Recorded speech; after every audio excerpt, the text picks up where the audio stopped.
Ես ձեզանից մեկն եմ, ուշադիր նայեք իմ լուսանկարներին, այնտեղ կա մանկություն, պատանեկություն, իսկ դրանից հետո մի մեծ ընդհատում է, որտեղ են իմ կյանքի ակնթարթները։ Իմ նկարները բացակայում են 20 տարեկանից։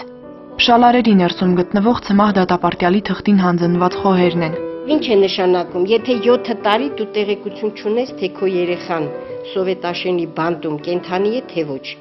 Նրա ձայնը չես կարող լսել, նրան տեսնել չես կարող։ Անմեղության ու մեղավորության հարաբերական սահմանի տարանջատման ամբողջ պատասխանատվությունը պետությունն է վերցրել իր ուսերին։ Դրանից կախված է ոչ միայն մեղադրյալ քաղաքացու ճակատագիրը։ Ցմահ բանտարկվում է ոչ միայն մհերը, այլև նրա մոտ հարազատներից մինչև հեռավոր շրջապատի մարդիկ։ Ցմահ դատապարտյալ Մհեր Ենոքյանի ծնողները չեն հարմարվում որդու 16-ամյա բացակայությանը, դժվարություններ են հաղթահարել ու շարունակում են դիմակայել։ Անարդար արտադատության պատճառով հոգեկան հիվանդ ենք դառնում։ Ես հիմա ինձ մոտ նկատում եմ շատ կներեք, դաժե շիզոիդ փոփոխություններ։ Այս հերիք չի։ Կրկնակի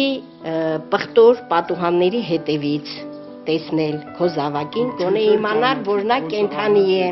Ցմահ դատապարտյալի ծնողները պատմում են, որ ճաղերից այն կողմ պայմաններն անմարդկային են։ Եթե անգամ անձը հանցագործ է, նրան ուղղվելու հասարակությանն ինտեգրվելու համար գոնե նվազագույն պայմաններ պետք է լինեն։ Այս պարագայում խոսքերն ավելորդ են։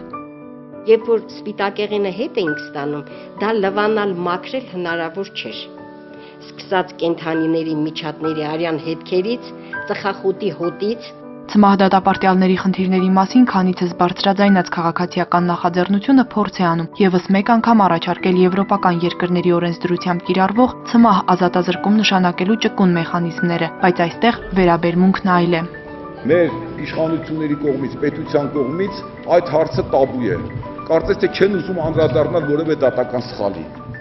Այսպես համառ ձևով Ցմահ բանտարկյալների խնդիրներին չեն ուզում անդրադառնալ։ Իրականացնել ռեժիմների փոփոխություն, փակից կիսափակի, հետո կիսաբացի։ Ցմահ դատապարտման տարիքային շեմն էլ բարձրացնել, հասցնելով մինչև 21 տարեկանի, վերանայել ցմահ դատապարտյալների գործերը։ Սրանք բոլորն էլ թղթի վրա մնացած առաջարկներն են, սակայն նախաձեռնության անդամները չեն պատրաստվում ընկրկել։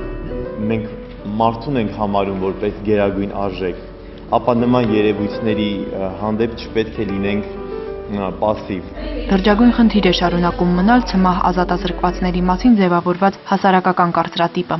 Ցմահ դատապարտյալները ոչ միայն սրիկաներ են, ոնց որ ասեց Ավետիքը, այլ նրանց մեջ կան նորմալ մարդիկ, որոնք նույնիսկ ստեղծագործում են։ Ասվածի վկայությունը Մհեր Ենոքյանի ստեղծագործությունների նորերս հրատարակված ժողովածուն է։ Այն բանտային պայմանների առաջին ծնունդն է, սակայն անգամ այս գիրքը չի օգնել նրա հարազատներին վերագտնել կյանքի երբեմնի գույները։